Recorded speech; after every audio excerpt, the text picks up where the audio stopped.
Hi friends, ఈరోజు మనం తయారు చేసుకోబోయేది మా బామ్మ చేసే ఆరోగ్యానికి రుచికరమైన చింత చిగురు మెత్తాళ్ళు కర్రీ. ఈ రెసిపీకి కావాల్సిన ఇంగ్రీడియంట్స్: లేత చింత చిగురు, మెత్తాళ్ళు, ఆనియన్, టొమాటో, మామిడికాయ, వంకాయలు. మెత్తాళ్ళను ఇలా వాటర్లో వేసి 2-3 సార్లు కడిగి తీసుకోవాలి.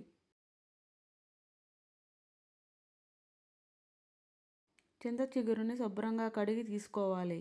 ఇప్పుడు వీడియోలో చూపిన విధంగా బామ్మ చేసినట్లు చేయాలి. చింత చిగురుని 2 చేతులలో పట్టుకుని నలపాలి. నలపడం వలన చింత చిగురు ప్లేట్లో పడుతుంది. చేతిలోనేమో కాడలు ఉండిపోతాయి. అవి మనం పడేయాలి. ఇప్పుడు ప్యాన్ పెట్టి హీట్ చేసి అందులో వాటర్ వేయాలి.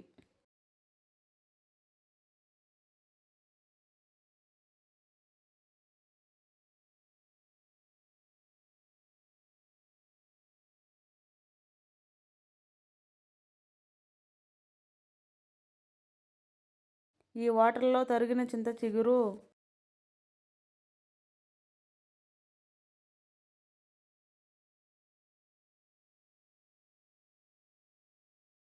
చాప్డ్ ఆనియన్, టమాటా ముక్కలు, వంకాయ ముక్కలు వేసి ఉడికించాలి.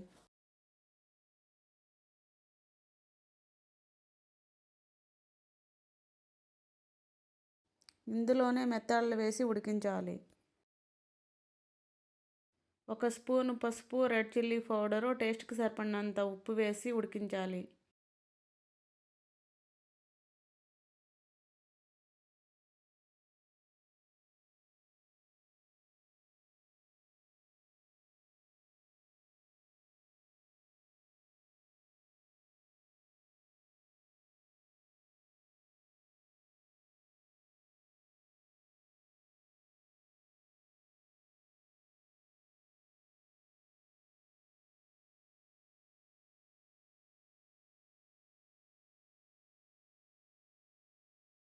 ఇప్పుడు పోపు పెట్టి ఉడికించిన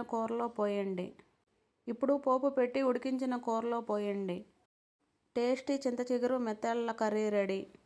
వేడి వేడిగా రాగి ముద్ద లేదా రోటీతో తింటే అదిరిపోయే రుచి.